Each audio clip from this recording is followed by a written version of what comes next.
No sir. School में अभी classes नहीं स्टार्ट हुए हैं तुम लोगों के 9th का? नहीं सर हो गया। सर हो गया सर।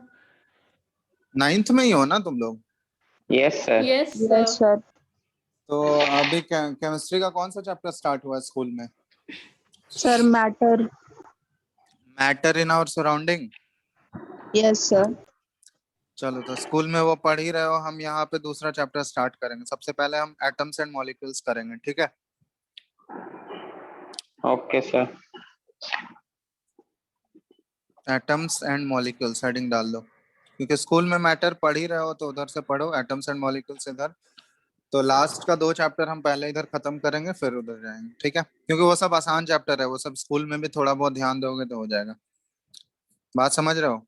पढ़ाएंगे उसको, ऐसा नहीं है नहीं पढ़ाएंगे, यस बाद में सर। पढ़ाएंगे। तो एटम्स एंड मॉलिक्यूल्स हम लोग स्टार्ट कर रहे हैं अभी। इससे पहले 8th में तुम लोग कौन कौन से चैप्टर पढ़े थे केमिस्ट्री में, ये बताओ।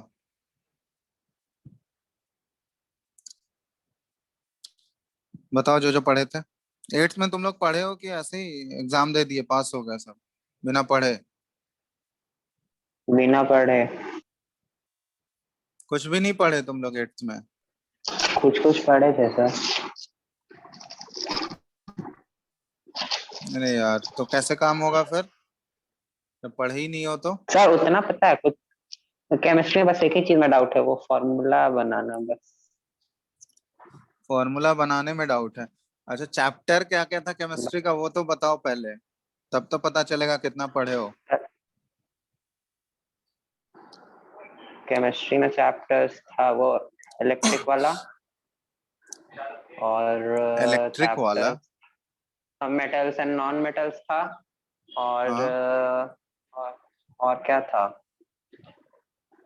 कोल एंड कंबन पेट्रोलियम वाला था। था। Hmm. Synthetic fibres and plastics था। हम्म।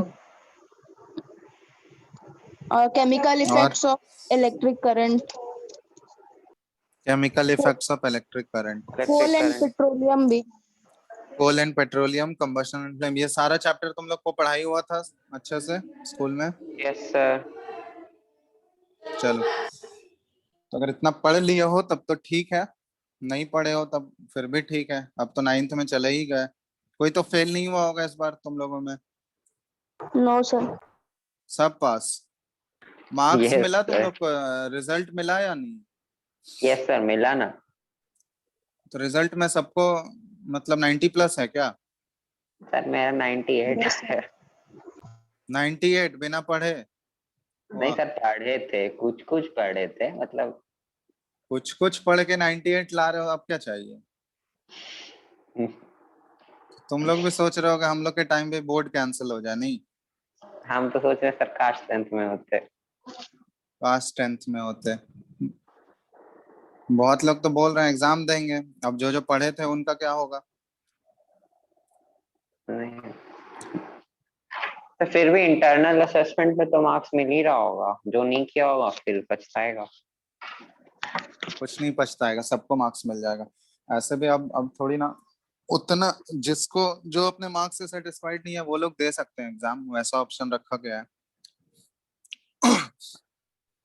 लेकिन जितना एक्सपेक्टेशन है उससे तो ज्यादा मार्क्स मिलेगा ही। तुम लोग को तो पता चल ही गया होगा स्कूल एग्जाम में। Yes sir. क्या 98 एक्सपेक्ट कर रहे थे क्या? नहीं। तो जितना एक्सपेक्ट किए थे उससे कहीं ज्यादा मार्क्स मिलेगा, ठीक है? तो बोर्ड में भी वैसा ही होगा। चलो, एटम्स एंड मॉलिक्यूल्स हम स्टार्ट कर रहे हैं। एटम्स एंड मॉलिक्यूल में देखो, ये चैप्टर में नाम से ही पता चल रहा होगा हम लोग एटम्स और मॉलिक्यूल के बारे में पढ़ने वाले हैं, ठीक है? और क्या क्या पढ़ेंगे इसमें हम लोग? हम लोग ये पढ़ेंगे कि कौन कौन से लॉज होते हैं। मतलब इसमें एक थ्योरी हम लोग पढ़ते हैं, डाल्टन्स एटॉमिक थ्योरी। थोड़ा बहुत वो तुम लोग कुछ कोई कोई पहले पढ़ रखे होंगे। उसके बाद लॉज ऑफ केमिकल कॉम्बिनेशंस के बारे में जानना है, कौन कौन से लॉज होते हैं, क्योंकि एटम्स जब कंबाइन करेगा तो मॉलिक्यूल का फॉर्मेशन होता है, ठीक है? तो मॉलिक्यूल के फॉर्मेशन में कौन कौन से लॉज इन्वॉल्व होते हैं वो सारा चीज हम लोग देखेंगे। फिर हम लोग को पढ़ना है आगे कंपाउंड का फॉर्मेशन, कैसे कोई भी कंपाउंड फॉर्म होता है तो हम लोग वैलेंसी कैसे लिखते हैं उसका, ठीक है, वैलेंसी इलेक्ट्रॉनिक कॉन्फ़िगरेशन कैसे लिखते हैं वो सारा चीज देखना है। इलेक्ट्रॉनिक कॉन्फ़िगरेशन लिखने किसी को आता है? 288 वाला रूल जो है, 28818 वाला। यस सर, आता है लिखने। चलो ठीक है, तो वो आता है तो उससे हम लोग वैलेंसी निकालना सीखेंगे। उसके बाद वैलेंसी इंटरचेंज करके कंपाउंड कैसे बनता है वो सारा चीज देखेंगे। उसके बाद इस चैप्टर के सेकंड हाफ में जो है वो है मोल कॉन्सेप्ट के बारे में, ठीक है, वो बहुत ही इंपॉर्टेंट पार्ट है इस चैप्टर का। तो हम लोग पढ़ेंगे मोल के बारे में, मोल क्या होता है, ठीक है, उसको कैसे अप्लाई करते हैं, क्योंकि ये 9th का जो मोल कॉन्सेप्ट का चैप्टर है यही सेम चैप्टर तुम्हारा 11th में फर्स्ट चैप्टर आएगा। तो यहाँ पे अगर अच्छे से समझ नहीं आएगा मोल कॉन्सेप्ट तो 11th वाला भी पूरा जीरो होगा। यहाँ अगर बेसिक, क्योंकि बेसिक तो यही चीज है, यही सारा चीज वहाँ पे 11th में थोड़ा सा एडवांस पढ़ोगे, तो बेसिक यहाँ पे 9th में जो बताएंगे वो तुम्हारा क्लियर होना चाहिए। ठीक है, तो ये सारा चीज है ये चैप्टर में, हम लोग देखते हैं जैसे जैसे आगे बढ़ेगा ये सारा चीज पढ़ते जाओगे। तो अभी जैसे तुम लोग matter in our surrounding school में पढ़ रहे होगे, पढ़े हो ना? Hmm, matter in our surrounding, hello. Yes, sir. तो मैटर के बारे में तुम लोग पढ़ रहे होगे, तो कोई भी मैटर जो होता है, मैटर को डिफाइन कैसे करते हैं हम लोग, बताओ तो कोई भी। व्हाट इज मैटर, क्या होगा डेफिनेशन मैटर का? Sir, anything that has weight and occupies space is called matter. हाँ कोई भी एक ऐसा सब्सटेंस जिसके पास मास हो, कुछ ना कुछ मास हो, और वो कुछ स्पेस ऑक्युपाई करता है, उसको हम लोग मैटर बोलते हैं। ठीक है, कितना भी छोटा मैटर होगा उसका मास तो जीरो तो नहीं होगा, बहुत ही कम मास हो सकता है लेकिन No, मास sir. जीरो जीरो तो नहीं होगा, कुछ ना कुछ तो फाइनाइट वैल्यू होगा। ठीक है, भले ही बहुत छोटा हो लेकिन कुछ ना कुछ तो मास होगा ना किसी भी सब्सटेंस का। इस दुनिया में कोई भी चीज अगर है उसका कुछ ना कुछ मास तो होगा, और मास अगर है उसके पास तो वो कुछ ना कुछ छोटा वॉल्यूम भी तो ऑक्युपाई कर रहा होगा स्पेस में। ठीक है, तो वैसा कोई भी ऐसा सब्सटेंस जिसके पास मास हो और वो वॉल्यूम ऑक्युपाई कर रहा है उसको हम लोग मैटर बोलते हैं। और हर एक मैटर जो है बहुत ही छोटे छोटे टाइनी पार्टिकल से मिलके बना हुआ है, जिसको हम लोग क्या बोलते हैं, क्या बोला जाता है? Molecules. एटम्स। Molecules. मॉलिक्यूल्स नहीं, एटम्स। ठीक है, तो सर, तो एटम्स molecules भी तो बोल सकते हैं। मतलब अभी हम लोग बात कर रहे हैं स्मॉलेस्ट पार्टिकल, सबसे स्मॉलेस्ट पार्टिकल। मॉलिक्यूल क्या है, वो तो एटम्स जब कंबाइन करेगा तब तो मॉलिक्यूल बनेगा ना। तो हम लोग बात कर रहे हैं Yes, सबसे sir. Smallest particle. तो जो सबसे छोटा पार्टिकल जो केमिकल रिएक्शन में पार्टिसिपेट कर सकता है उसको हम लोग एटम्स बोलते हैं। ठीक है, तो सबसे पहला जो एटम के बारे में बताया था, सबसे पहला जो साइंटिस्ट था जो एटम के बारे में डिस्कस किया था वो डाल्टन था, है ना? डाल्टन का नाम सुने हो, जॉन डाल्टन? No, sir.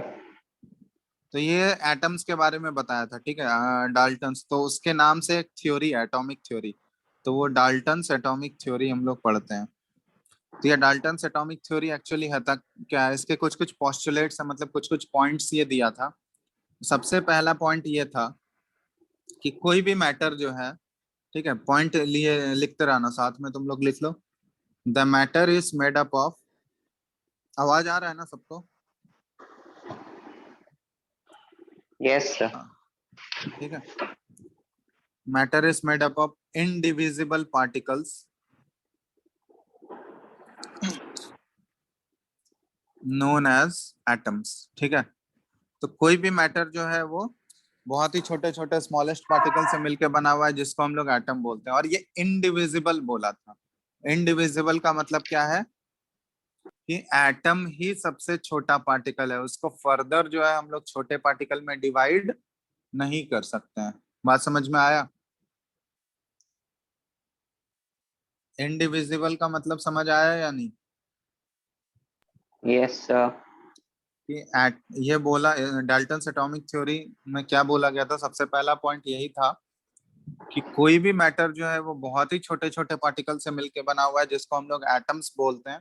और वो एटम जो है इनडिविजिबल है, बिल्कुल उसको और छोटे पार्टिकल में हम लोग डिवाइड नहीं कर सकते हैं, वही सबसे छोटा पार्टिकल होगा।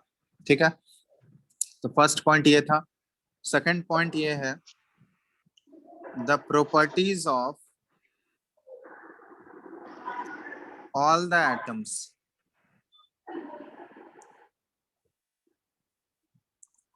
of a given element are the same। समझ में आया कि किसी एक एलिमेंट का जितने भी एटम्स होंगे उन उस एटम्स के सारे प्रॉपर्टीज क्या होंगे, सेम होंगे। जैसे मान लो अगर हम लोग बात करें सोडियम के एटम की, सोडियम एक एलिमेंट है ना, सुन रखे हो तुम लोग सोडियम के बारे में, Yes, सुने sir. हो? सोडियम का सिंबल क्या होता है? Na। तो सोडियम एक मेटल है, ठीक है। तो ये बोला गया कि सोडियम, अगर हम लोग फॉर एग्जांपल सोडियम एलिमेंट को कंसिडर करें, तो सोडियम एलिमेंट के जितने भी एटम्स होंगे, सोडियम के जितने भी एटम्स होंगे, वो सारे एटम्स क्या होंगे, आइडेंटिकल होंगे। उन सभी एटम्स का प्रॉपर्टीज क्या होगा, बिल्कुल एक जैसा होगा। ऐसा थोड़ी है कि एक सोडियम एटम का प्रॉपर्टी डिफरेंट है दूसरे सोडियम सर एटम का डिफरेंट, ऐसा हो सकता है सर क्या? बोलो सर क्या तो बोलो। सिर्फ सोडियम में ही एटम्स का प्रॉपर्टी सेम होगा या फिर जैसे सोडियम और पोटेशियम दोनों का प्रॉपर्टी सेम होगा? अभी क्या बोले, सोडियम जैसा हम लोग एलिमेंट सोडियम का लिए, तो हम्म। सोडियम के जितने भी एटम्स होंगे, सोडियम के जितने भी एटम्स होंगे उन सभी सोडियम एटम्स का प्रॉपर्टीज क्या होगा, बिल्कुल एक जैसा होगा। लेकिन इसके बाद तीसरा पॉइंट क्या है, एटम्स ऑफ डिफरेंट एलिमेंट्स, ठीक है, दूसरा प्रॉपर्टी है, इसे में हम लोग लिखते हैं atoms of different elements have different properties। ये बात समझ में आया?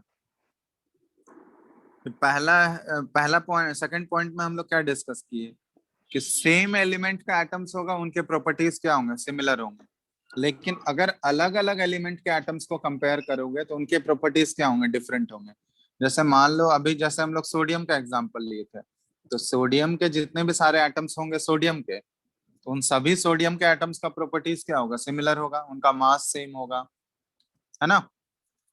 लेकिन दूसरा एलिमेंट जैसे एक हम लोग पोटाशियम ले लिए, तो अब सोडियम के एटम और पोटाशियम के एटम को अगर कंपेयर करोगे तो उनके प्रॉपर्टीज सिमिलर होंगे क्या, बताओ, तुम लोग नो खुद सर। बताओ। सोडियम का जो एटम होगा और दूसरा पोटाशियम का जो एटम होगा, उनके प्रॉपर्टीज तो बिल्कुल डिफरेंट होंगे ना।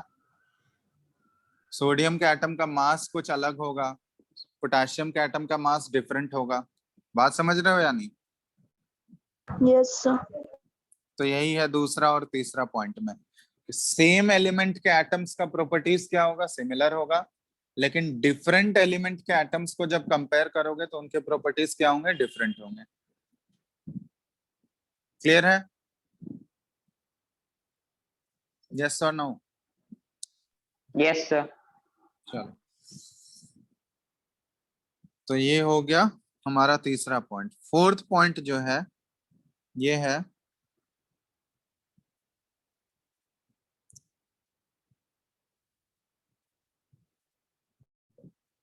और यहाँ पे प्रॉपर्टीज में हम लोग बात कर रहे हैं मास एंड केमिकल प्रॉपर्टीज, ठीक है। मास हो गया फिजिकल प्रॉपर्टीज में आ गया, और केमिकल प्रॉपर्टीज उनके रिएक्टिविटी से रिलेटेड हम लोग बात करेंगे, ठीक है। वो सब देखेंगे कैसे वो रिएक्ट करता है, ठीक है। तो प्रॉपर्टीज बोलने का मतलब क्या हुआ कि उनके मास इंटायरली डिफरेंट होंगे, और केमिकल प्रॉपर्टीज जो है कैसे वो रिएक्शन में पार्टिसिपेट करते हैं वो भी डिफरेंट होगा, ठीक है। नेक्स्ट पॉइंट क्या है, fourth, atoms combine in the ratio of small whole number to form compounds. ठीक है, अब कंपाउंड्स क्या होता है कि एटम जो है ना वो होल नंबर रेशियो में कंबाइन करता है और वो कंपाउंड बनाता है। जैसे फॉर एग्जांपल वाटर। ठीक है, वाटर का फॉर्मूला क्या होता है बताओ जल्दी से। H2O. H2O। H2O। तो H2O का फॉर्मेशन कैसे होगा, जैसे H2O लिखो तो वाटर एक कंपाउंड है। कौन कौन से एलिमेंट के एटम से मिलके बना हुआ है ये?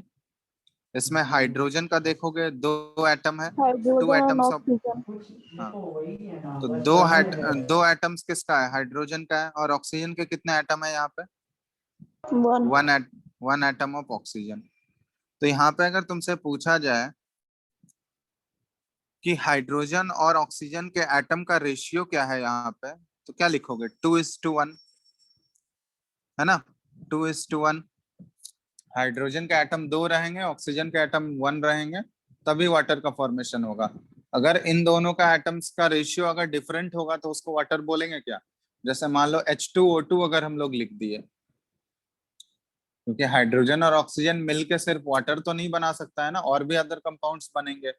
जैसे हाइड्रोजन ऑक्सीजन मिलके H2O2 भी एक कंपाउंड बनता है। तो H2O2 वो क्या हो गया, अलग कंपाउंड हो गया, उसको हाइड्रोजन पेरोक्साइड बोलते हैं हम लोग। तो वाटर अगर हमको बोलना है, H2O का फॉर्मेशन कराना है, तो H2O के फॉर्मेशन में रेशियो क्या होना चाहिए हाइड्रोजन और ऑक्सीजन का, वो फिक्स होना चाहिए ना। एटम्स का रेशियो क्या होना चाहिए, फिक्स होना चाहिए। कितना एटम्स का रेशियो होना चाहिए बताओ वाटर में? 2:1. 2:1, मतलब हाइड्रोजन के 2 एटम होने चाहिए और ऑक्सीजन के 1 एटम होने चाहिए, तभी उसको वाटर बोलेंगे। ठीक है, तुम वाटर कहीं का भी लोगे उसका रेशियो इतना ही रहेगा, 2:1 का ही रेशियो रहेगा हाइड्रोजन और ऑक्सीजन का। ठीक है, तो यही बोलते हैं कि एटम्स कंबाइन करता है ratio of small whole number में कंपाउंड बनाने के लिए। जैसे कार्बन डाइऑक्साइड है, तो कार्बन डाइऑक्साइड का फॉर्मूला क्या होता है? CO2। ठीक है, तो CO2 में अगर देखोगे तुम लोग तो इसमें कार्बन का एटम कितना है? वन 1. Atom of carbon. और ऑक्सीजन के एटम्स कितने हो गए? 2. 2 एटम्स ऑफ ऑक्सीजन। तो इनका रेशियो क्या हो गया, इनके एटम का रेशियो यहाँ पे फिक्स हो गया, कार्बन का 1 एटम और ऑक्सीजन का 2 एटम, ये दोनों कंबाइन करके 1:2 का रेशियो रहेगा यहाँ पे कार्बन और ऑक्सीजन का। और ये दोनों कंबाइन करके क्या बनाएंगे?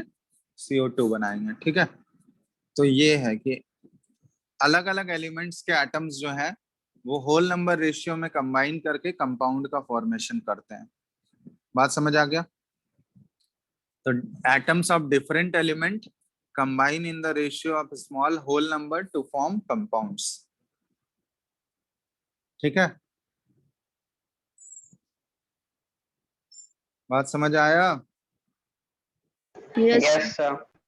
चलो, तो ये 4th पॉइंट है। 5th पॉइंट यही बोला जा रहा है। नेक्स्ट पॉइंट जो लिखोगे ये क्या है?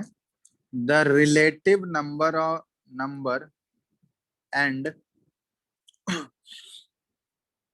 Kinds of atoms are constant in a given compound. यही चीज जो अभी एक्सप्लेन कर रहे थे हम कि relative number and kind of atom are constant in a given compound. जैसे हम लोग वाटर का भी केस लिए थे, तो वाटर में क्या है ना, हाइड्रोजन के एटम का नंबर फिक्स है कि हाइड्रोजन के 2 ही एटम होंगे और ऑक्सीजन का 1 ही एटम होगा, तभी उसको हम लोग वाटर बोलेंगे। ये नंबर अगर चेंज हो गया ना, रिलेटिव नंबर अगर चेंज हो गया हाइड्रोजन और ऑक्सीजन का, मान लो हाइड्रोजन का एटम 3 हो गया, ऑक्सीजन का एटम 4 हो गया, तो फिर उसको वाटर बोलेंगे क्या हम लोग? No, sir. नहीं। तो अगर वाटर हमको बोलना है या वाटर का फॉर्मूला लिखना है तो उसमें हाइड्रोजन के एटम 2 ही होने चाहिए और ऑक्सीजन का एटम 1 होना चाहिए, तभी उसको वाटर बोलेंगे। तो किसी भी कंपाउंड में जो number and type of atoms होता है ना, अलग अलग एलिमेंट का, वो फिक्स रहता है, वो कांस्टेंट रहता है, तभी तो फॉर्मूला फिक्स रहेगा। ऐसा थोड़ी है कि वाटर, मान लो टैप वाटर का फॉर्मूला कुछ डिफरेंट होगा, सी वाटर का फॉर्मूला डिफरेंट होगा, ऐसा हो सकता है क्या? वाटर तुम कहीं से भी लोगे, वाटर का फॉर्मूला क्या होगा? H2O ही रहेगा ना, या डिफरेंट होगा? Sir, H2O ही रहेगा. H2O ही रहेगा। तो वही बोलने का मतलब है, 5th पॉइंट बोलने का मतलब वही हुआ कि the relative number and kinds of atoms are constant in a given compound. तो किसी भी गिवन कंपाउंड में नंबर ऑफ एटम्स जो होंगे अलग अलग एलिमेंट के, वो फिक्स रहेंगे, चेंज नहीं होगा। ठीक है, ये डाल्टन्स एटॉमिक थ्योरी का ये सारा पॉइंट्स था। समझ आ गया तुम लोगों को सारे पॉइंट्स? बोलो। Yes sir. चलो, तो ये चीज अगर समझ आ गया तुम लोगों को, तो इसके बाद हम लोग देखते हैं। चलो, ये डाल्टन्स एटॉमिक थ्योरी जो है ना, बाद में जाके, जैसे क्योंकि ये बहुत पहले ये दिया था, ऑल इसका जो एटॉमिक थ्योरी था सबसे पहला जो है एटम्स के बारे में यही डिस्कस किया था, तो ये ऑलमोस्ट 17th सेंचुरी की बात है। ठीक है, लेकिन उसके बाद जो है बहुत सारे साइंटिस्ट अलग अलग आए जो कि एटम्स को भी बहुत फर्दर छोटे पार्टिकल्स में डिवाइड किया, जिसको सब एटॉमिक पार्टिकल्स हम लोग बोलते हैं। तो जैसे ही सब एटॉमिक पार्टिकल्स का डिस्कवरी हुआ, ये डाल्टन का एटॉमिक थ्योरी जो है ये फेल हो गया। तो सब एटॉमिक पार्टिकल्स कौन कौन से थे तुमको पता है, या कौन कौन सा है अभी? Sir protons, nucleus. हाँ, इलेक्ट्रॉन्स, प्रोटॉन्स एंड न्यूट्रॉन्स। सुने हो इनके बारे में यस सर। कि एटम्स को फर्दर और छोटे छोटे पार्टिकल्स में डिवाइड किया गया। डाल्टन क्या बोला था कि एटम ही सबसे छोटा पार्टिकल है, उसको फर्दर हम लोग डिवाइड नहीं कर सकते हैं। लेकिन उसके बाद बहुत सारे साइंटिस्ट आए जो कि एटम को और छोटे छोटे पार्टिकल में डिवाइड किया। तो उसमें से जिनको हम लोग सब एटॉमिक पार्टिकल बोलते हैं, तो पहला सब एटॉमिक पार्टिकल हो गया इलेक्ट्रॉन, दूसरा प्रोटॉन और तीसरा न्यूट्रॉन। इन सब के बारे में हम लोग डिटेल में पढ़ेंगे, नेक्स्ट चैप्टर में ये सब आएगा। ठीक है, तो ये सब थोड़ा बहुत इंफॉर्मेशन रखो। इलेक्ट्रॉन को डिस्कवर कौन किया था? इलेक्ट्रॉन का डिस्कवरी जो किया था वो जे थॉमसन था। ठीक है, ये साइंटिस्ट का नेम है। तो जे थॉमसन एक एक्सपेरिमेंट परफॉर्म किया था, कैथोड रे ट्यूब एक्सपेरिमेंट, वो नेक्स्ट चैप्टर में तुम लोग को पता चलेगा। तो इलेक्ट्रॉन को डिस्कवर कौन किया? जे थॉमसन। प्रोटॉन को डिस्कवर कौन किया था बताओ? हु डिस्कवर्ड प्रोटॉन, पता है तुम लोगों को? No sir. तो ये भी एक साइंटिस्ट है, गोल्डस्टीन, STIN, देख लेना स्पेलिंग क्या है। ठीक है, ई गोल्डस्टीन। और न्यूट्रॉन का डिस्कवरी कौन किया था? ये था जेम्स चैडविक। ठीक है, ये ध्यान रखना। इलेक्ट्रॉन का डिस्कवरी जे थॉमसन, प्रोटॉन का डिस्कवरी गोल्डस्टीन, और न्यूट्रॉन का डिस्कवरी कौन किया था? James Chadwick. James Chadwick. ठीक है, STEIN है। ठीक है, ये लिख लो, एस गोल्डस्टीन।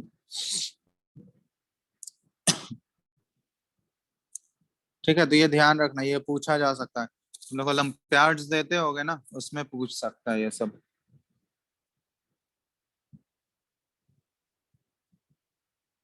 तो ये सब एटॉमिक पार्टिकल के बारे में हम लोग डिस्कस करेंगे, वो अगले चैप्टर में जब स्ट्रक्चर ऑफ एटम पढ़ाएंगे ना, वहां पे ये सारा चीज आएगा। तो हम लोग देखेंगे कौन कौन सा एक्सपेरिमेंट के थ्रू ये डिस्कवर हुआ था।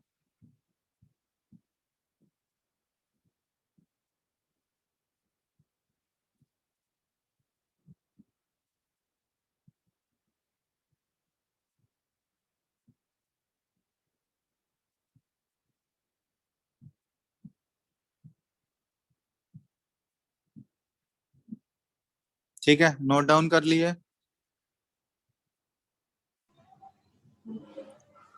Yes sir.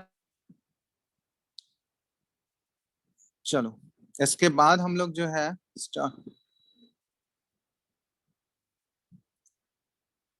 लिख लियो ना ये पूरा यहाँ तक?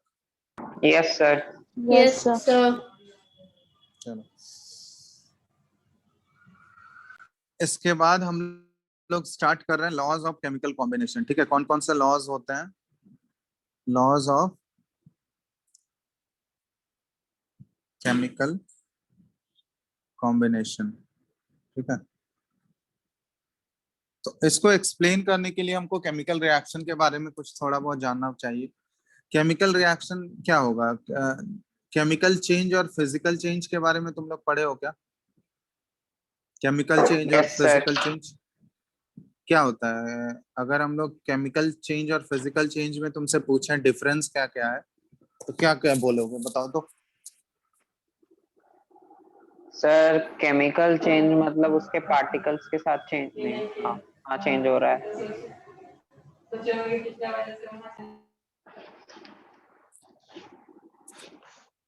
केमिकल चेंज में और फिजिकल चेंज में क्या डिफरेंस है? सर केमिकल चेंज में केमिकल प्रॉपर्टी चेंज होता है और फिजिकल चेंज में अपीयरेंस चेंज होता है।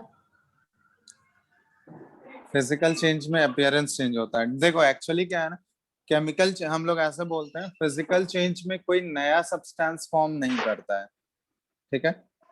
मतलब उसमें फेज चेंज होता है। फेज चेंज मतलब कि एक फेज से वो दूसरे फेज में जाएगा, जैसे मेल्टिंग ऑफ आइस, है ना। मेल्टिंग ऑफ आइस कौन सा चेंज है? Physical change. फिजिकल चेंज, क्योंकि मेल्टिंग ऑफ आइस, आइस अगर मेल्ट करेगा तो उसमें कोई नया सब्सटेंस बन रहा है क्या? No sir. नो उसमें सर। आइस जो है वो वाटर का सॉलिड फॉर्म है, और जैसे ही वो मेल्ट कर जाएगा तो वाटर लिक्विड में चला जाएगा। तो मेल्टिंग ऑफ आइस मतलब क्या हुआ, उसमें वाटर तो है ही, कोई नया सब्सटेंस हमको नहीं मिल रहा है, बस उसका फेस सॉलिड से वो लिक्विड में चला गया, ठीक है। लेकिन केमिकल चेंज अगर होगा तो उसमें बिल्कुल इंटायरली नया सब्सटेंस फॉर्म होगा, ठीक है। जो ओरिजिनल सब्सटेंस था वो नहीं रहेगा, बिल्कुल इंटायरली नया सब्सटेंस होगा। जैसे हम लोग बोल दें बर्निंग ऑफ पेपर, किसी भी पेपर को अगर बर्न करोगे तो वो क्या है, फिजिकल चेंज है या केमिकल चेंज है? Chemical change. केमिकल चेंज, क्योंकि पेपर को बर्न करने के बाद क्या होगा, वो बिल्कुल इंटायरली न्यू सब्सटेंस मिल जाएगा, वो ऐश बचेगा ना सर। अब वापस से ऐश को पेपर में कन्वर्ट कर सकते हैं क्या हम लोग? No, sir. No sir. नहीं। लेकिन फिजिकल चेंज में हम लोग वाटर को तो आइस में बदल सकते हैं वापस। Yes, sir. तो ये दूसरा पॉइंट हम लोग ये भी बोल सकते हैं कि फिजिकल चेंज जो होता है वो रिवर्सिबल होता है, हो सकता है ना। फिजिकल चेंज में भी रिवर्सिबल, समझ रहे हो बात। लेकिन केमिकल चेंज क्या होगा, वो रिवर्सिबल होगा क्या? No, sir. नो नहीं। सर। केमिकल चेंज इरिवर्सिबल बोलते हैं हम लोग, ठीक है। जैसे एक और एग्जांपल पूछ रहा है, राइपनिंग ऑफ फ्रूट्स, वो कौन सा चेंज होगा, फिजिकल या chemical? Chemical change. Chemical change, क्योंकि कोई भी फ्रूट अगर राइपन हो गया तो वापस से उसको हम लोग रिवर्स कर सकते हैं क्या? No, sir. नहीं। तो वो एक केमिकल चेंज हुआ, ठीक है, जहां पे बिल्कुल एंटायरली हमको नया सब्सटेंस मिलता है। और फिजिकल चेंज में जो है कोई नया सब्सटेंस नहीं मिलता है, वहां पे सिर्फ फेज का चेंज होता है, ठीक है। डिफरेंस क्लियर है? अब जब भी कहीं भी अगर केमिकल चेंज हो रहा होगा ना, तो वो केमिकल चेंज में जरूर कुछ ना कुछ एक केमिकल रिएक्शन होता है, समझ रहे हो बात।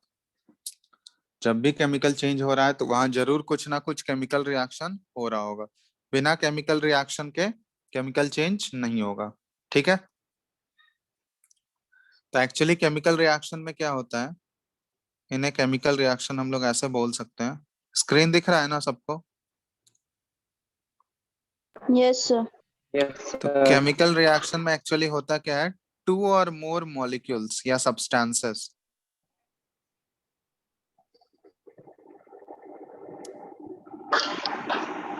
interact to produce new substances, ठीक है। तो उसको हम लोग जैसे यहाँ पे, जैसे हम लोग ये एग्जांपल लेते हैं, एक A प्लस बी, ये दोनों आपस में रिएक्ट कर रहा है और ये बना रहा है C प्लस डी। इसको हम लोग केमिकल इक्वेशन बोलते हैं, ठीक है, केमिकल इक्वेशन है ये। तो एग्जांपल जस्ट लिए हैं अभी हम, ठीक है। ये क्या है, केमिकल इक्वेशन। तो केमिकल इक्वेशन को रिप्रेजेंट करने का तरीका ये है कि जो सब्सटेंस आपस में रिएक्ट कर रहे हैं उसको हम लोग लेफ्ट हैंड साइड में रिप्रेजेंट करते हैं, और एक से ज्यादा अगर रिएक्टेंट इन्वॉल्व होगा, सॉरी एक से ज्यादा अगर सब्सटेंसेस होगा तो उसको प्लस साइन से सेपरेट करते हैं, समझ रहे हो बात। और जो राइट हैंड साइड में जो सब्सटेंस फॉर्म होगा उसको हम लोग राइट हैंड साइड में रिप्रेजेंट करते हैं, और बीच में हम लोग एरो देते हैं, बीच में ये एरो है। तो जो लेफ्ट हैंड साइड में जो सब्सटेंस आपस में रिएक्ट कर रहे हैं उनको क्या बोला जाता है? रिएक्टेंट्स। क्या बोला जाता है? रिएक्टेंट्स। ठीक है, समझ रहे हो बात? Yes, और sir. जो सब्सटेंस Yes, sir. फॉर्म होगा उनको क्या बोलते हैं हम लोग? प्रोडक्ट्स। जो सब्सटेंस फॉर्म हो रहा होगा केमिकल रिएक्शन में उनको क्या बोलते हैं हम लोग? Products. प्रोडक्ट्स।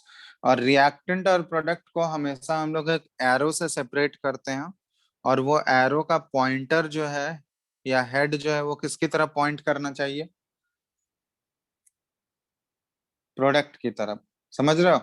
वो क्या शो कर रहा है कि रिएक्टेंट से कन्वर्जन किसकी तरफ हो रहा है? प्रोडक्ट में कन्वर्ट हो रहा है। तो ये एक केमिकल इक्वेशन का रिप्रेजेंटेशन है। जैसे कोई एक सिंपल सा केमिकल रिएक्शन हम लोग लिख रहे हैं, हाइड्रोजन गैस और ऑक्सीजन गैस, ये दोनों कंबाइन करके क्या बनाता है? H2O, वाटर बनाता है। वाटर। ठीक है, ये केमिकल इक्वेशन है ना? अब इनमें अगर पूछा जाए कि रिएक्टेंट्स और प्रोडक्ट्स को आइडेंटिफाई करो, तो रिएक्टेंट्स यहाँ पे कौन कौन सा है? हाइड्रोजन गैस और ऑक्सीजन गैस। हाँ, तो हाइड्रोजन गैस और ऑक्सीजन गैस ये दोनों मिलके यहाँ पे रिएक्टेंट्स हो गए। और यहाँ पे प्रोडक्ट कौन सा है? H2O. H2O। वाटर जो है ये प्रोडक्ट है। तो आइडेंटिफाई कर लोगे अब कि कौन सा रिएक्टेंट है, Yes, कौन sir. सा प्रोडक्ट है। ठीक है, तो ये केमिकल इक्वेशन, किसी भी केमिकल इक्वेशन को रिप्रेजेंट करने का ये तरीका है। उसमें रिएक्टेंट्स को हम लोग लेफ्ट हैंड साइड में लिखते हैं और प्रोडक्ट को राइट हैंड साइड में। और एक से ज्यादा रिएक्टेंट या एक से ज्यादा प्रोडक्ट होगा तो उसको हम लोग किससे सेपरेट करते हैं? प्लस साइन से। समझ रहे हो? तो वो प्लस साइन से हम लोग सेपरेट कर देंगे। सर और ये ये जो हम लोग H2O ब्रैकेट में क्या लिखा है? ब्रैकेट में जी लिखे हैं, ये क्या रिप्रेजेंट कर रहा है? जी स्टैंड्स फॉर गैस। ठीक है, ये फेज रिप्रेजेंट कर रहा है। जैसे स्मॉल एस रहेगा ना ब्रैकेट में, तो स्मॉल एस किस क्या रिप्रेजेंट करेगा? सॉलिड। सॉलिड। स्मॉल एल अगर लिखा हुआ है तो ये क्या रिप्रेजेंट करेगा? लिक्विड। लिक्विड फेज को। स्मॉल जी लिखा हुआ है तो ये क्या रिप्रेजेंट करेगा? गैस। गैस। और बहुत जगह देखोगे तुमको रिएक्शन में AQ लिखा हुआ मिलेगा। तो AQ का मतलब क्या हुआ? ये एक्वस मीडियम। एक्वस मीडियम समझते हो कि वाटर में उसका सॉल्यूशन बनाया गया वाटर के साथ। एक्वस स्टैंड्स फॉर वाटर, है ना? तो एक्वस AQ अगर लिखा हुआ है तो इसका मतलब क्या समझोगे? वहां पे वो वाटर के साथ उसका सॉल्यूशन बनाया गया है। ठीक है, बात समझ में आ गया? बहुत जगह तुम देखोगे रिएक्शन में PPT लिखा हुआ रहता है। देखे हो रिएक्शन PPT लिखा हुआ मिला है कहीं पे तुम लोगों को? No sir. देखना, PPT मतलब क्या हुआ? प्रेसिपिटेट का फॉर्मेशन होता है। प्रेसिपिटेट क्या होता है ना? प्रेसिपिटेट हम लोग इनसॉल्युबल सब्सटेंस को बोलते हैं, वैसा सब्सटेंस जो कि पानी में सॉल्युबल नहीं होता है। Insoluble in water, insoluble in water. वैसा सब्सटेंस जो कि पानी में सॉल्युबल नहीं होगा तो वो प्रेसिपिटेट बनाएगा, और उसको हम लोग प्रेसिपिटेट बोलते हैं। और वो प्रेसिपिटेट देखोगे किसी भी रिएक्शन में अगर प्रेसिपिटेट बन रहा होगा तो वो PPT से रिप्रेजेंटेड होता है। PPT मतलब समझ जाना कि वो प्रेसिपिटेट है और वो पानी में सॉल्युबल नहीं होगा।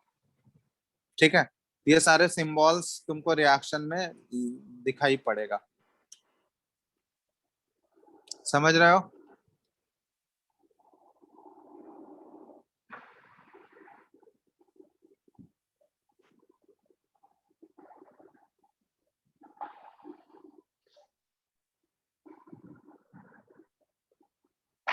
ठीक है, तो इसको नोट डाउन कर लो तुम लोग जल्दी।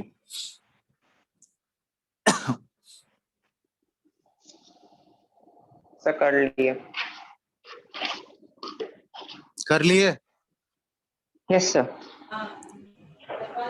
चलो, ये अगर कर लिए तो फिर अब हम लोग बढ़ते हैं लॉज ऑफ केमिकल कॉम्बिनेशन। कौन कौन से लॉज के बारे में हमको पढ़ना है?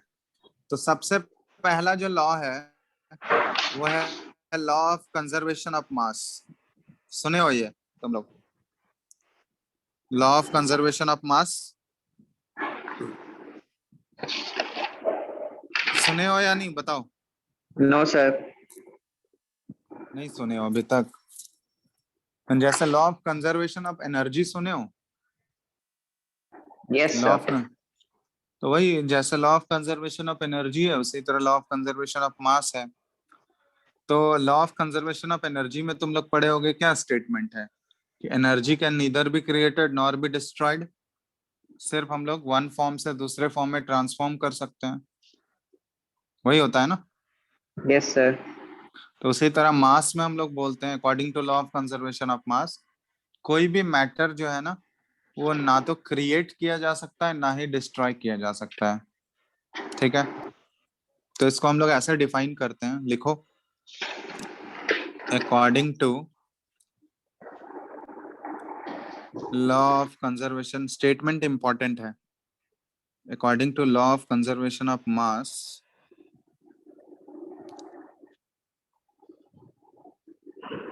matter can neither be created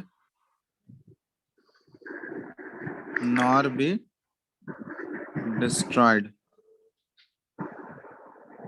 in a chemical reaction, ठीक है। तो किसी भी केमिकल रिएक्शन में कोई भी मैटर जो है ना तो क्रिएट किया जा सकता है ना ही डिस्ट्रॉयड किया जा सकता है, वो कंजर्व रहता है, इट रिमेन्स कंजर्व्ड। तो ये बोलने का मतलब क्या हुआ, कंजर्व्ड रहने का मतलब क्या हुआ, इसको हम लोग ऐसे दूसरा तरीका ऐसे भी रिप्रेजेंट कर सकते हैं कि mass of reactants before reaction, mass of reactants before reaction will be equal to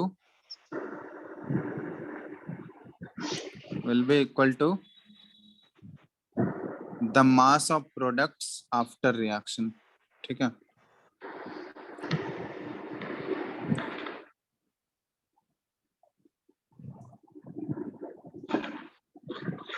after the reaction, बात समझ आया ये स्टेटमेंट या नहीं? बोलो। No sir. नहीं आया, चलो। तो ये according to law of conservation of mass क्या है, कोई भी मैटर, ठीक है, हम लोग ना तो क्रिएट कर सकते हैं ना ही डिस्ट्रॉय कर सकते हैं, उसका मास जो है हमेशा कंजर्व रहेगा। तो कोई भी केमिकल रिएक्शन अगर लोगे तो केमिकल रिएक्शन में जो इनिशियली हम लोग रिएक्टेंट जो था ना हमारा रिएक्शन होने से पहले, ठीक है, रिएक्शन होने से पहले जो भी हमारा टोटल मास रिएक्टेंट्स का होगा, टोटल मास, ठीक है, जैसे मान लो रिएक्शन होने से पहले हमारे पास 100 ग्राम रिएक्टेंट का मास था टोटल, तो जैसे ही वो रिएक्शन हो जाएगा, रिएक्शन बनने के बाद जो प्रोडक्ट बनेगा हमारा, उस प्रोडक्ट का मास अगर मेजर करोगे ना वो भी कितना आना चाहिए हमारा, 100 ग्राम। 100 ग्राम ही आना चाहिए। तो जो मास हमारा बिफोर द रिएक्शन था रिएक्टेंट्स का, वही मास जो है आफ्टर द रिएक्शन तुमको प्रोडक्ट का मिलेगा, उसमें कोई चेंज नहीं होगा। तो इसलिए हम लोग बोलते हैं कि कोई भी मैटर जो है केमिकल रिएक्शन के दौरान ना हम लोग क्रिएट कर सकते हैं ना ही डिस्ट्रॉय कर सकते हैं, वो सिर्फ रिएक्टेंट से किस में कन्वर्ट हो गया, प्रोडक्ट में कन्वर्ट हो गया। कोई लॉस इन मास हुआ क्या, मास का लॉस हुआ क्या No, केमिकल sir. रिएक्शन में? तो कोई भी लॉस इन मास नहीं होगा, ठीक है। सिर्फ एक फॉर्म से वो जैसे एनर्जी जो है एक फॉर्म से दूसरे फॉर्म में कन्वर्ट होता है ना, उसी तरह यहाँ पे केमिकल रिएक्शन में क्या हुआ कि मास जो है वो रिएक्टेंट से किस में कन्वर्ट हो गया, प्रोडक्ट में। तो रिएक्टेंट अगर प्रोडक्ट में कन्वर्ट हो रहा है तो टोटल मास जो बिफोर द रिएक्शन था रिएक्टेंट का must be equal to total mass of products after the reaction. अब क्लियर हुआ बात? तो इसी को हम लोग बोलते हैं law of conservation of mass, ठीक है।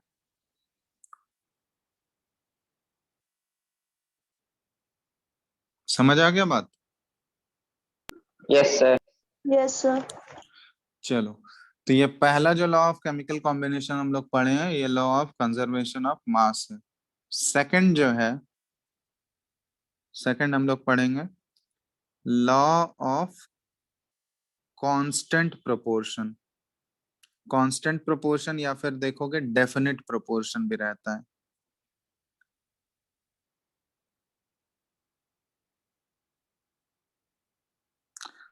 लॉ ऑफ कांस्टेंट प्रोपोर्शन या डेफिनेट प्रोपोर्शन। तो इसके अकॉर्डिंग क्या है?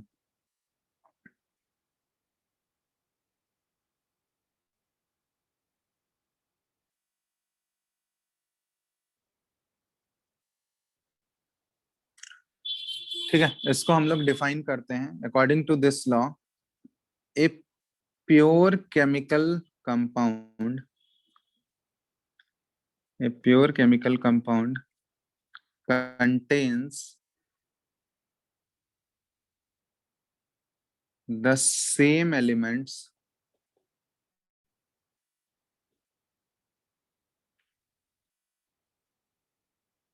combined together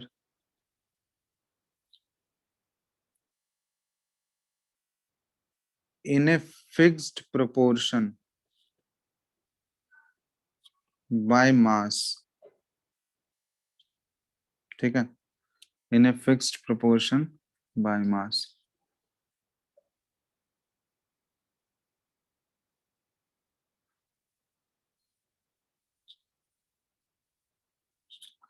ठीक है, ये स्टेटमेंट लिखो, फिर इसको एक्सप्लेन करते हैं हम।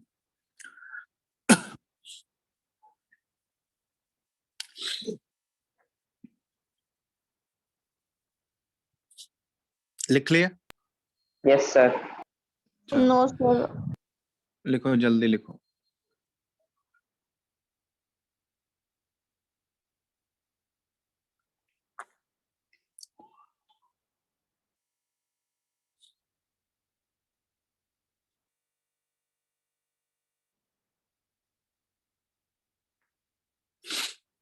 Yes, sir. लिख लिया।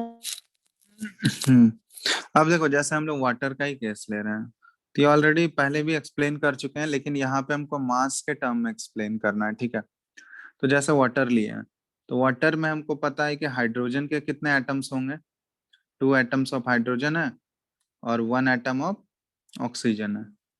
तो वाटर तुम कहीं का भी लोगे तो उसमें नंबर ऑफ हाइड्रोजन और नंबर ऑफ ऑक्सीजन एटम्स ये क्या रहेंगे, फिक्स रहेंगे हमेशा, है ना। लेकिन यहाँ पे हम लोग क्या बोला जा रहा है, मास के टर्म में उनका परसेंटेज मास जो होगा वो भी फिक्स रहेगा। तो परसेंटेज मास फिक्स रहने का मतलब क्या हुआ कि वाटर जो लेंगे हम लोग, तो वाटर तुम कहीं से भी लो, ठीक है, टैप वाटर लो, ओशियन वाटर लो, रिवर वाटर लो, वाटर कहीं का भी लोगे, तो उसमें ऑक्सीजन और हाइड्रोजन का जो मास होगा ना, वो भी फिक्स रहेगा। ठीक है, तो जैसे हम मास कैसे निकालेंगे, तो वाटर का देखो, वाटर में जो है, वाटर का मास हम लोग कैसे फाइंड आउट करते हैं, तो वाटर का मास कैसे निकालोगे, तो किसी भी कंपाउंड का अगर हमको मास निकालना है तो उसका फॉर्मूला क्या होता है, हम लोग इंडिविजुअल एलिमेंट के मास को कैलकुलेट करते हैं, मास पता रहता है, उसको सम कर देते हैं हम लोग। जैसे हाइड्रोजन का मास नंबर तुम लोगों को पता है क्या? हाइड्रोजन को ऐसे रिप्रेजेंट करते हैं ना, इसका एटॉमिक नंबर नो 1 है, सर। इसका मास नंबर 1 है ना। देखे हो ऐसे रिप्रेजेंट किया हुआ, हाइड्रोजन का ये एटॉमिक नंबर है और ये मास नंबर है। ऑक्सीजन है, तो ऑक्सीजन का तुम लोग देखे होंगे, ऑक्सीजन का एटॉमिक नंबर कितना होता है, 8। एटॉमिक नंबर और मास नंबर सुने हो? नो सर, नहीं सुने हो अभी? एटॉमिक नंबर सुने हैं बस। हाँ, तो हाइड्रोजन का एटॉमिक नंबर जो है ना, ये सब आगे बताएंगे अभी। ठीक है, हाइड्रोजन का एटॉमिक नंबर है 1 और ऑक्सीजन का एटॉमिक नंबर है 8। उसी तरह हाइड्रोजन का मास नंबर है 1 और ऑक्सीजन का मास नंबर है 16। तो जैसे यहाँ पे हमको वाटर का मास निकालना है, तो वाटर का मास निकालने के लिए क्या करते हैं, हाइड्रोजन के इसमें एटम कितने हैं, देखो 2 एटम है ना। हाइड्रोजन के नंबर ऑफ एटम्स कितने हैं, 2। यस और सर। एक एटम का हाइड्रोजन का मास कितना है, 1। तो 2 एटम का मिला के क्या हो जाएगा, 2 into 1 होगा, प्लस दूसरा एटम कौन सा है यहाँ पे, दूसरा एटम कौन सा है यहाँ पे, सर ये 2 into 1 कैसे हुआ है? ऑक्सीजन। ऑक्सीजन। तो ऑक्सीजन का एटम है 1 और ऑक्सीजन के एक एटम का मास कितना है, ऑक्सीजन के एक एटम का मास कितना है, यहाँ पे ध्यान दो, मास नंबर इसका कितना बताए थे तुम लोगों को, 16, है ना। 1 into 16।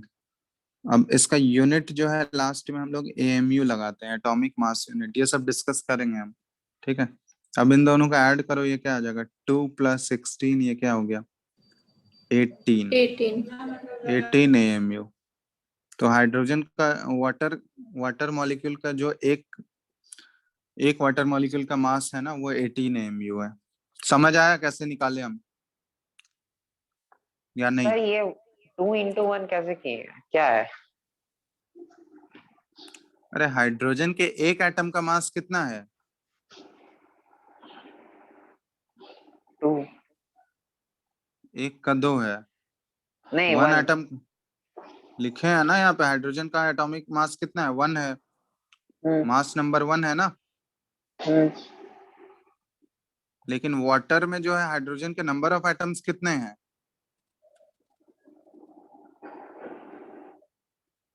वाटर में हाइड्रोजन का 16। कितना एटम दिख रहा है? सर 1। हाइड्रोजन का एक ही एटम है वाटर में। सर 2 अरे H2O तो साफ साफ दिख रहा है ना। हाइड्रोजन का अच्छा, नंबर ऑफ हाँ। एटम्स कितना है? 2 है ना। हाँ ठीक है सर, अब समझ आया। Yes, sir. तो एक एटम का मास अगर 1 है तो 2 एटम का मास कितना होगा? 2। 2 into 1 करोगे या नहीं?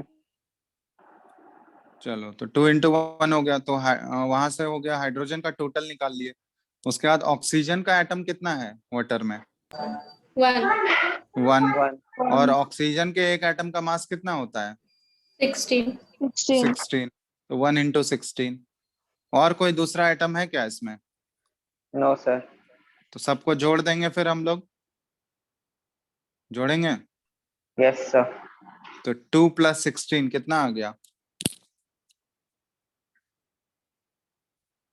18। तो वाटर का मास कितना हो गया? वाटर के एक मॉलिक्यूल का मास अगर तुमसे पूछा जाएगा तो कितना बोलोगे? 18 AMU। 18 AMU। AMU यहाँ पे क्या है? ये एटॉमिक मास यूनिट है, ये इसका यूनिट होता है। जैसे मास को हम लोग ग्राम और केजी बोलते हैं ना, ग्राम और केजी में रिप्रेजेंट करते हैं ना हम लोग मास। बोलो। Yes, मास को sir. उसी तरह एटम या मॉलिक्यूल के मास को हम लोग ये एटॉमिक मास यूनिट में रिप्रेजेंट करते हैं, ठीक है। तो अब यहाँ पे तुमसे बोला जा रहा है, इस स्टेटमेंट के अकॉर्डिंग क्या है कि मास ऑफ हाइड्रोजन वाटर में, mass of hydrogen divided by mass of oxygen, इनका रेशियो जो होगा ना, या इनका प्रोपोर्शन जो होगा, यह फिक्स होगा। तो तुम ये बताओ कि वाटर में हाइड्रोजन का जो, हाइड्रोजन की वजह से जो मास आ रहा है वो कितना आ रहा है वाटर में? अभी हम लोग फाइंड आउट कर लिए इसका टोटल मास, लेकिन जो हाइड्रोजन की वजह से मास है वाटर में वो कितना है? 2। 2 AMU। और ऑक्सीजन की वजह से जो मास है वो कितना है वाटर में? 16. 16 AMU। तो इनका जब रेशियो लोगे 2/16 अगर करोगे तो ये रेशियो क्या आएगा? 1:8 आएगा। Yes. Yes sir. तो तुम वाटर कहीं का भी लोगे, उसमें mass of hydrogen is to mass of oxygen, ये हमेशा क्या आना चाहिए? 1:8 आना चाहिए। बताओ। Yes. Yes sir.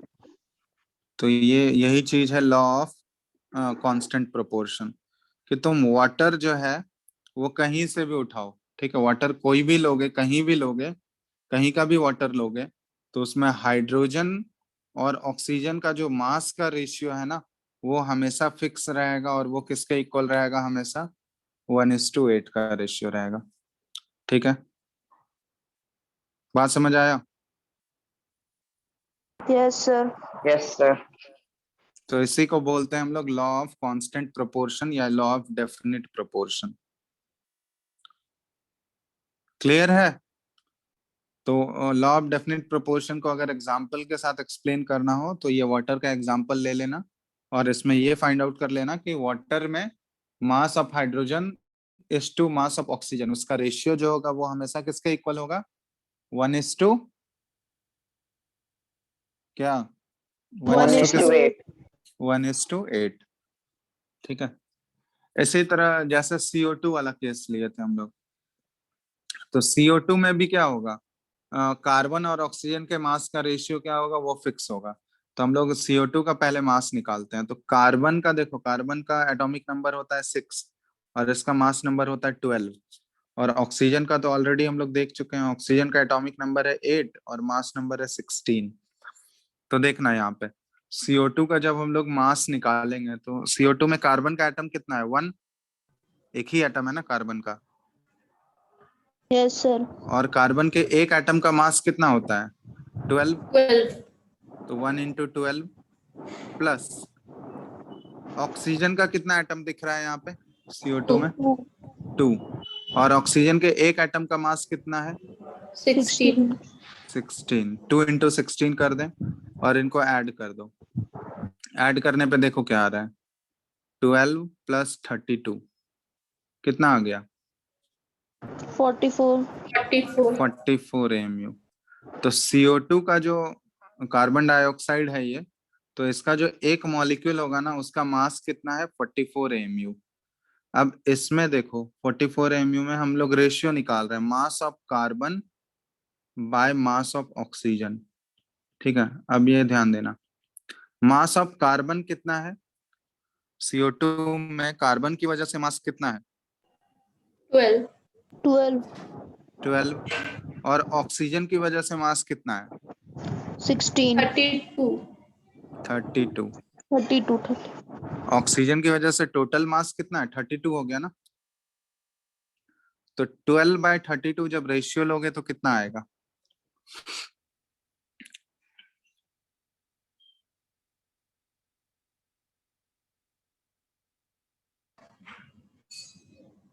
रेशियो क्या आएगा 12/32 का, 6/16. Sir, अरे 3:8.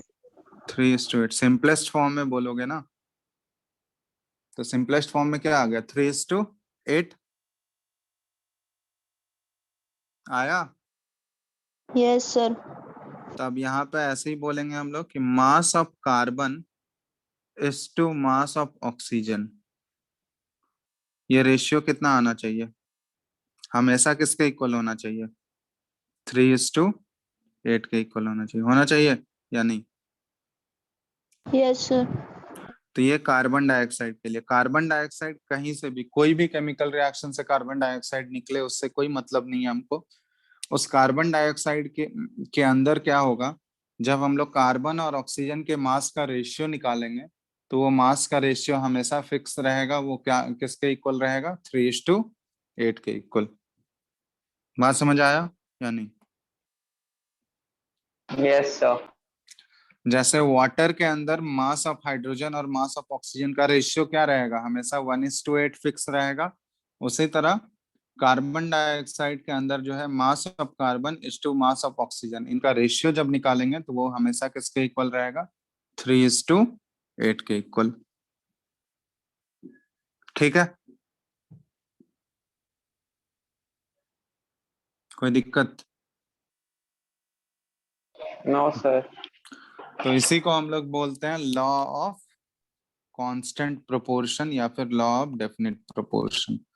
तो दोनों लॉ क्लियर हो गया तुम लोगों को, law of conservation of mass और law of constant Yes, sir. Proportion. या कोई दिक्कत Yes, है, sir. एक बार देख लो अच्छे से फिर से,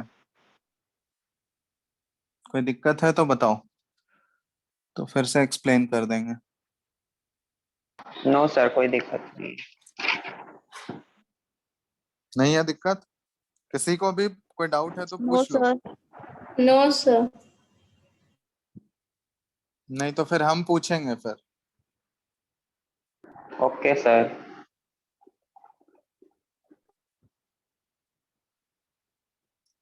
चलो, तो आज जितना चीज बताया सबको समझ आ गया ना। यस देख लो। सर। Yes, sir. तो आगे हम लोग Yes, नेक्स्ट sir. क्लास में क्या करेंगे, नेक्स्ट क्लास में हम लोग देखेंगे कि एटॉमिक नंबर कैसे, एटॉमिक नंबर किसको बोलते हैं, मास नंबर किसको बोलते हैं। ठीक है, उसके बाद इलेक्ट्रॉनिक कॉन्फ़िगरेशन हम लोग कैसे लिखेंगे वो सारा चीज, और वैलेंसी कैसे निकालेंगे, ये सारा चीज हम लोग नेक्स्ट क्लास में निकालने सीखेंगे। समझ आ गया। तो आज जितना पढ़ाए हैं इतना तुम लोग पढ़ के रखना, ठीक है। उसके बाद एटॉमिक मास और मॉलिक्यूलर मास निकालने का और भी एग्जांपल्स हम लोग देखेंगे। आज जितना पढ़ाए हैं उतना तुम लोग रिवाइज करके रखना, फिर आगे हम लोग नेक्स्ट क्लास में करेंगे, ठीक है।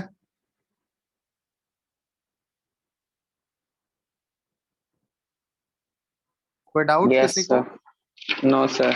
आज No, जितना sir. बताया No, कोई sir. डाउट? चलो चलो फिर तो फिर हम नेक्स्ट क्लास में आगे कंटिन्यू करते हैं, ठीक है। Okay sir. ओके, एंड करें? Yes, sir. Yes, sir. चलो एंड कर रहे हैं, नेक्स्ट क्लास में आगे करेंगे।